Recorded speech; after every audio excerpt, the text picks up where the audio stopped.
Hi, I'm Icela Fox, and this is my breast augmentation video. So I'm going to tell you all you need to know about getting a breast augmentation, from what you should know before, during the procedure, and after. Before your surgery, it is important to do research on the doctor that you will be going to. Your doctor should give you the results that you personally want. Don't settle for anything less. It's not about making their company look good. It's about making you, the person, look good. I was actually turned down by 2 different doctors, and that's okay because third time's a charm. Okay, so I was turned down because I wanted the look that I have right now. I actually do not have a push-up bra on or anything. My breasts sit this high without any help. That's because I got saline, but I will talk more about that later. So another important thing besides researching your doctor is knowing about yourself. What do you personally want? It is important to try on the implants before you get them, and that means that they will bring out a whole bunch of sizes of different implants, and you try on the implant itself in a normal bra. Now you can bring a t-shirt as well, or a tank top, to see what this will look like. I highly recommend that if you are unaware of what you would like between 2 different sizes, go for the bigger one. If you are of a small build like my frame, then going as large as you can the first surgery is not going to look that dramatic. I mean, if you can see, when I lean back, yes, I do have more of a predominant implant definition with the upper cleavage, but for example, if I go like this, they look more natural. There are options for if you want what I consider to be super breasts. Yes, you can do a double surgery. It will usually cost a few $100s more. I didn't know about this option when I went for my surgery, but that was my fault. I shied it away. I said, no, I don't want to have a double surgery. I was thinking that meant you have to go to the operating room twice in the hospital and you have to go through the same amount of pain. No, that was wrong. That is not my doctor's fault. I told my plastic surgeon that I did not want to have the double surgery, and I didn't learn any more about it because of that. Now, the double surgery would have meant that I would go to the hospital under general anesthesia one time, and then I believe on the 3rd month you are allowed to go back with a double port saline implant. So that means that, well, with a normal saline implant, you would have the implant with a little port valve that they would fill up through a tube inside of you. Silicone come pre-filled, so you can't go as large as you can with saline. So if I had chosen the double surgery back to back, at the 3-month mark, I believe it is, I would have gone to the plastic surgeon's office and I would have gotten, for a few $100s more, as large as I wanted. I am okay with the size that I have right now. I think my breasts are beautiful. I do love the upper fullness, and it is important to know that without a bra on, you will only get this upper fullness if you have saline implants. If you have silicone, they will appear to sit lower, even though all implants will sit at about the armpit line. Now, what I mean by sitting lower for silicone implants versus saline, which appear to sit higher, is that silicone will appear to be more like this. For information you should know for during your surgery, it is important that you are in good health. You cannot eat past midnight the night before. This is for a good reason. I think it's best to go for the earliest time in the morning for your surgery. That's what I did. I was the very first one. So bright and early, I was cranky, I was so nervous, and I was starving. But once I got the IV bag of fluid, I felt instantly better and I became excited. I remember I was going wheeled into the operating room thinking I was Harley Quinn going, woo, this is so much fun, hanging on to the bars. It was just like a ride at an amusement park to be riding on that bed. So before my surgery, I brought pictures of what I wanted to my doctor, but I was nervous that I would be turned down for a third time. That would have been so devastating. My family were supportive of my surgery, but they were like, if you're turned down for a third time, there must be something wrong. So I brought in the pictures that were a little more conservative. The morning of my surgery, I showed the doctors another picture. I actually showed them Valeria Lukianova's restaurant photo, where she has on the purple and white, I think it's a vinyl print dress or something. She looks beautiful in that, and I said, this is what I want. And that's exactly what I got. So for regrets, make sure you do all of your research ahead of time on your doctor, yourself, and on safety. I can't quite remember this detail, but I think that my surgery took about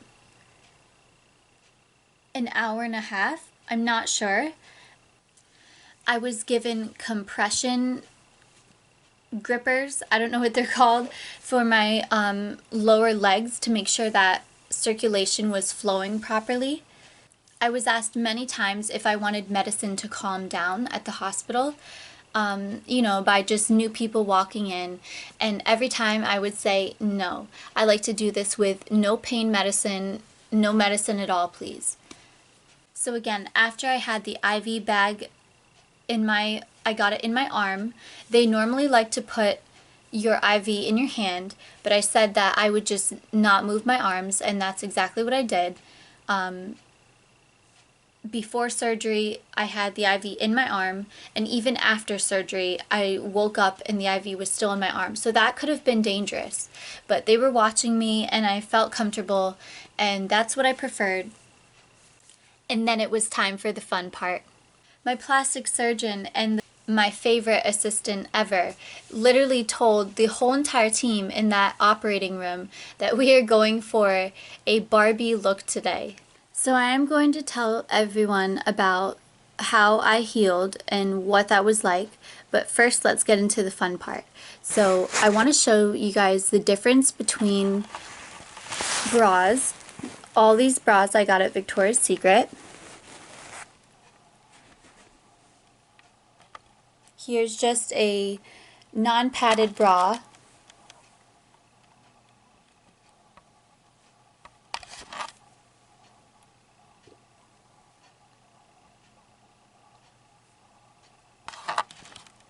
So again, this is all, it's a little hard to see. This one sits about that much lower than the right one because I had more muscle on the right. So the last bra had absolutely no padding at all, and it was 32 Double D Dream Angels by Victoria's Secret. This is the Dream Angels push-up bra. This is 34D, which is actually a bigger size than the 32 Double D I just showed you. Now my bra sizes range from 32 Double D to 32 Triple D. Now the 32 Double D most of the time barely covers my areola, so that's why I need the Triple D. That just means that there's a little more fabric on the upper cleavage area. Now this 34D push-up is very different from the last bra I showed you guys. It has more of a dip, and this dip can even get bigger when I wear a smaller bra. I'm not trying to be inappropriate here. I just wanted to show everyone that breasts do move, but with saline it's a little bit difficult because, for example, when I don't have a bra on, they will not shake like this. When I wear the non-push-up bra, they will not shake like this either. But so this is them in the push-up bra. So when you see the Victoria's Secret angels walking down the runway, or just anyone that has had a breast augmentation that wears a bra like this, and they walk really fast, they will get that movement. This bra is padded again, so that's why they look big from the front and bigger from the side. I'm going to show you what my recovery bras look like. I had a lot of them. It's it from the side. So as you can see, it looks very natural from the side, even at the sizes that I range from at Victoria's Secret. 32 double D, 32 triple D, 34 D. I even own some 34 double Ds. It's best to choose your recovery bras based on the fact that you want them to have an adjustable strap. It is nice to have no padding, but maybe if you're someone that has sensitivity in this area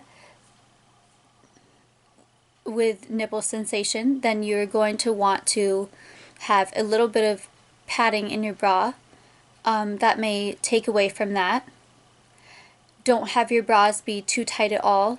And it's very important that on the band area, you want to have no indentations on the underside of the fabric. So, for example, an indentation I'm talking about would look like this. You see this indent in the fabric? That's going to cause indentations in your breast.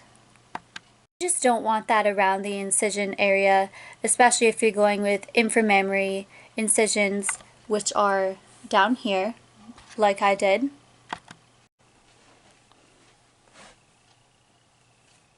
Now it's time to tell you all about the recovery.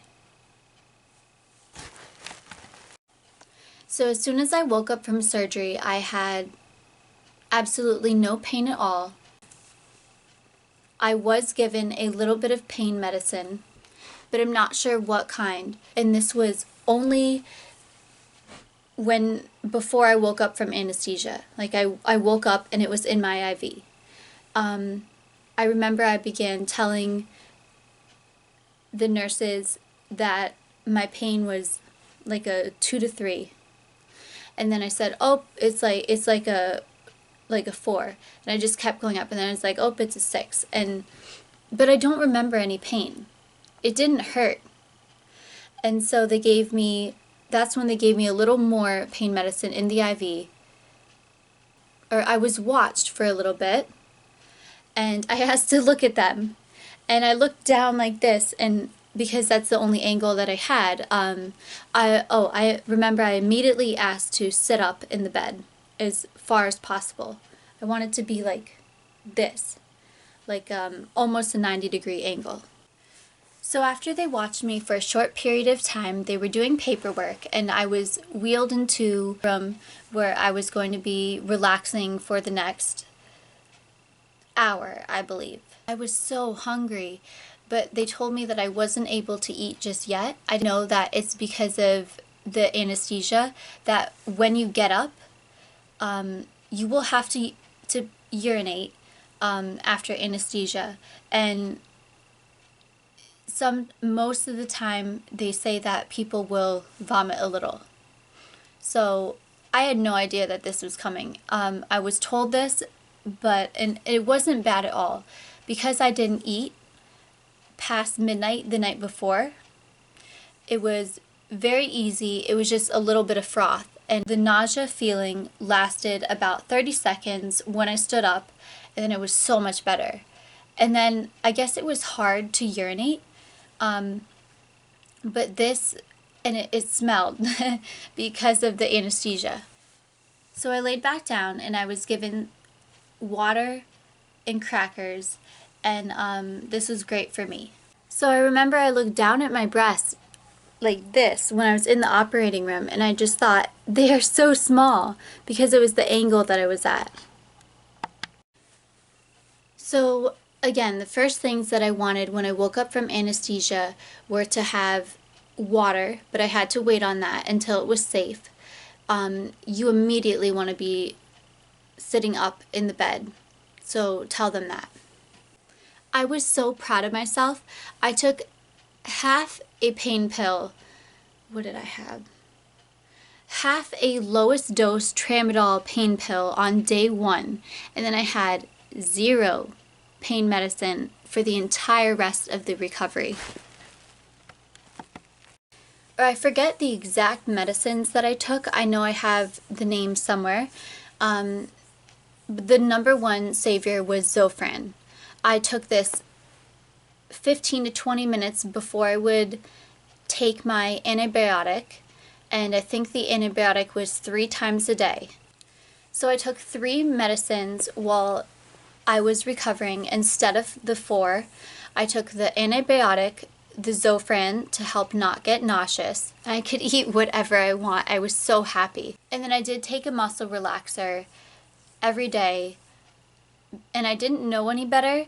I didn't know that it was going to cause constipation, but I am so glad that I did take this, because your chest muscles get so sore during the recovery for the first 3 weeks, I think.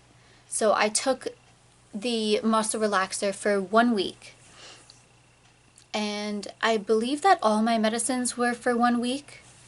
And I'm sorry if this is too much information. So I didn't go number 2 for, I want to say, maybe the first 3 or 4 days. I can't really remember. But the muscle relaxer did mess me up, and I was a little bit grateful for that. So the number one thing for my recovery that was very difficult was that my family had to sit me up in bed and sit me back down. I was okay walking around, even on day 1, but I could not do this at all. We got a really, really big bean bag, like so much wider than my body, probably 3 to 4 times the size of my body. And it was really wide and really long, and so we had this gigantic bean bag that we would line pillows up in front of to make it comfortable for me, but that was still a whole mess. So we also had, I don't know the name of this, but it's one of those pillows that it's like a bean pillow, and it has, or it doesn't have to be bean material on the inside, but it has the armrest. That was great, so I could just lay like this, and we did put the pillows in front of that as well. Another really important tip that I knew ahead of the surgery, I just assumed, was that you're going to want to have paper plates, plastic utensils, and plastic cups. You are not allowed to lift more than 5 pounds, but I didn't want to risk it. I didn't want to lift nearly anything. Immediately after surgery, lifting my phone was easy. I have the iPhone 6S. All of my belongings in a bag like this. So this is very light.